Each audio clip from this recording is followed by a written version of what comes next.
Oslo was a crime against humanity, so was the shootings at Utoya. On an emotional level, most people would agree that Andrei Brevik should die or suffer the ultimate punishment of life imprisonment. But we cannot just simply use emotion, we must use reason. Otherwise, we will fall into the political trap left for us by Brevik and others like him, or those who radicalised him. He self identified himself as an ultra conservative and a Freemason, and that means that there may be thousands of these people. I can't give you an exact figure, but there may be several cells attached directly to his group and who call themselves the Knights Templar, in a reference to a Masonic medieval group, a guild, whose cause was for evil, and Brevik's cause was for evil. But what are the views of one survivor? Euronews explains. In this report from July the 28th, 2011. It is a poignant and very personal moment. Nicholas Getnuning survived the killings on Utoya. His two friends did not. The three had travelled to the island together, looking forward to political debate and the company of hundreds of other like-minded people. Now he is left to reflect on lost friendships and the awful scenes of that day. We saw people who were shot, but when I saw the people lying there, I first thought that they were hiding because their eyes was open and we didn't see any blood, but when you looked closer, you saw it all. The police have reported Anders Brevik standing in a passive surrender with his hands above his head after the killings. Nicholas recalls a man who was in no rush. He was so calm. He was just walking around. He never ran. He never yelled. He violated the trust and killed a lot of people. Norwegian police are set to reveal more names of those who lost their lives, while a senior officer has confirmed the search for bodies on Utoya, where 68 people were shot, has been completed. Now, there are several indications to say that this man did not act alone. One was that the ferryman who brought him to the island, and Brevik was dressed as a policeman, said that he was dropped off by another car. There was also reports of a second shooter on Utoya Island, although I discount this. Certainly the amount of weapons and amount of bomb-making equipment that Brevik got together was not completely possible by one man's actions, although this man had been planning this attack since he was 23 and he was 32 at the time he did the attack, and he butchered those innocent people. As an ultra-conservative, it is now understandable from his point of view, although he was a deranged psychopathic bastard,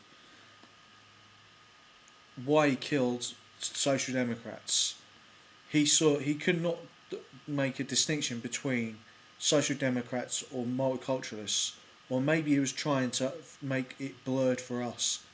Because if we choose the road of multiculturalism rather than social democracy, Scandinavian model social democracy, then we would have fallen into directly the same trap, the polarising trap that ultra-conservatives have set for us, so that a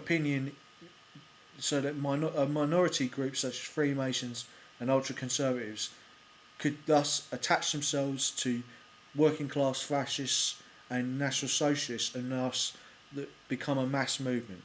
That is their plan. And we must not fall into this trap, and multiculturalists must not help ultra-conservatives polarise the debate. But this debate is about what should happen to Andrei Brevik, and it's nothing to do with compassion or empathy for him or anything else in this case. We must act decisively to stop terrorism, and the best way to do that is to make him have a life sentence, because Norway does not have the death penalty, nor does the EU. A death sentence is perhaps applicable to him as an individual, but to the wider organisation which he may be a part of, it is not applicable. They will simply get those people who are accused, who are facing the death penalty, out of jail. And people might say that's a radical thing to say, but it has happened before. In the 1990s, biker gangs linked to Freemasons in Sweden busted out one of their leading people with an anti-tank missile which they got from the Swedish army. This wasn't that the Swedish army gave it to them, they stole it from them. Andrei Brevik thus is a very difficult man to keep on the inside. These people, Freemasons and ultra-conservatives, kill people's families. They are just as dangerous as Al-Qaeda and the Bin Ladens. There may need to be a neutralisation of them, but that must be done through counter-terrorism on a scale just as great as the fight against Al-Qaeda. We will have to fight both simultaneously, and this will be a difficult task, but at the present Al-Qaeda is not wiped out. It has 5 different platforms to attack us from, but it has lost 52,000 of its operatives. Since Freemasons and ultra-conservatives are a much smaller group, it might be easier to attack and defeat them. But we cannot apply their methods to Andrei Breivik's family, because that would mean the destruction of Andrei Breivik's family. And his father has condemned his own son's actions. In fact, he said, "In my worst moments, I think it would have been better for my son to have committed suicide." Andrei Brevik showed some degree of training in his shooting spree, and his time in Britain among the people expelled from the EDL and the BNP may show some indication of where the blame of this actually lies, at the feet of Thatcherites and Freemasons in Great Britain.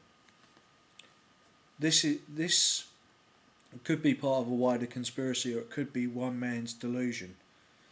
Certainly the Norwegians have been exemplary in handling this situation in a civilised, very Norwegian, stoical, calm way.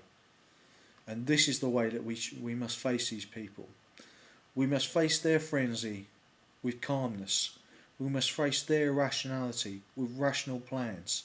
We must face their shock with an incremental military and political response, which will de-radicalise the far right of the National Socialists and fascists, and bring them over to social democracy and moderate nationalism for the EU and Europe.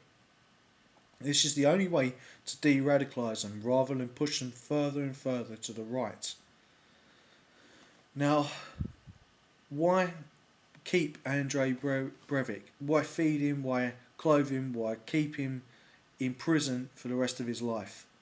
Because a death sentence may simply harden people's views. It may lead to retaliatory attacks. It may make him a martyr to these Freemasons and ultra-conservatives who did the attack in Oslo and Utoya.